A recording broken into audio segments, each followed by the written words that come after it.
दोस्तों, बहुत समय पहले की बात है कि एक दिन बहुत सुबह शीत ऋतु में एक ब्राह्मण राप्ती नदी के बीचों बीच गहरे पानी में खड़ा होकर स्नान कर रहा था।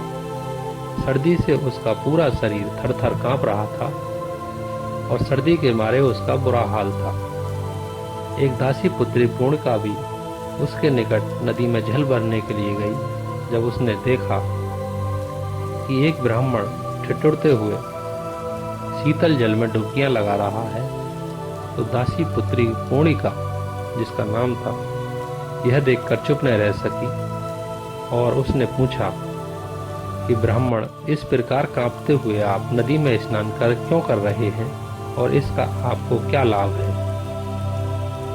यह सुनकर ब्राह्मण बोले कि बहन, दिन में मुझसे जो भी पाप कर्म होता है, मैं उसे उसी दिन शाम को नदी में स्नान करके धो डालता हूँ और रात को मुझसे जो भी पाप कर्म होता है, उसे मैं सुबह प्रातःकाल उठते ही इसी नदी में आकर स्नान करके धो डालता हूँ।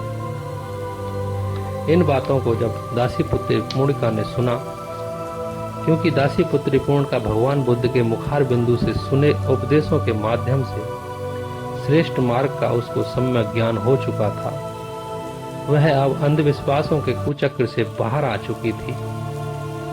उसने अपने अर्जित ज्ञान के आधार पर ब्राह्मण से कहा कि ब्राह्मण, नदी में स्नान करने से पाप कर्मों से मुक्ति मिल जाती है, यह आपसे किसने कह दिया?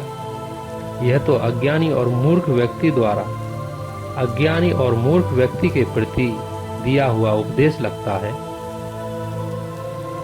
यदि वास्तव में नदी के जल में स्नान करने से पाप कर्म धुल जाते और सुगति प्राप्त हो जाती, तब तो जल में रहने वाला मेढक, मछली, कछुए और जो भी जलचर हैं, उनको भी सुगति प्राप्त हो जाती।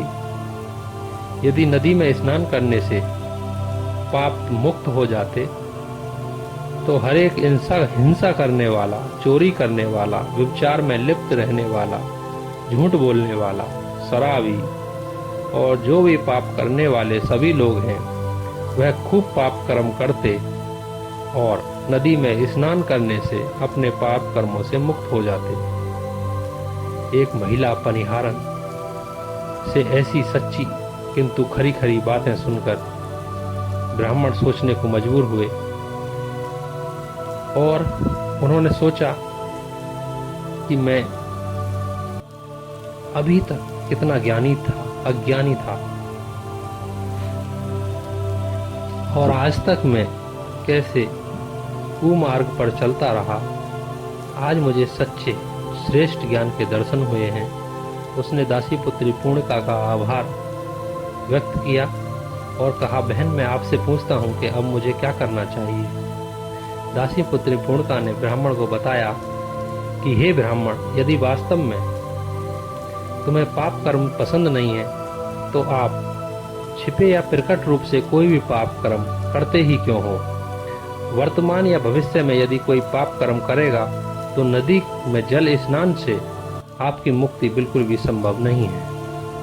वास्तव में यदि आपको पाप कर्म प्रिय नहीं है, तो शील सदाचार का पालन कर, बुद्ध और धम्म का संग की शिक्षा ग्रहण कर, इसी सत्य मार्ग पर चलकर आपका मंगल हो सकता है।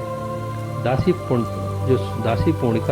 पुत्री जो पूर्णिका थी, उसके ऐसे सुंदर वचन सुनकर ब्राह्मण बहुत प्रभावित हुए और तुरंत राप्ती नदी से बाहर आ गए और अपने विनीत सुर में बोले कि मैं आज से अपने जीवन में जो श्रेष्ठ मार्ग पर आधारित पंचशील हैं, उनका पालन करूंगा और जान गया हूं कि सद्धर्म ही वह जल स्रोत है जो स्वच्छ है, निर्मल है, विमल है। यही सर्वश्रेष्ठ है, यही मंगलकारी है। इसी से इंसान का मंगल हो सकता है। Thank you.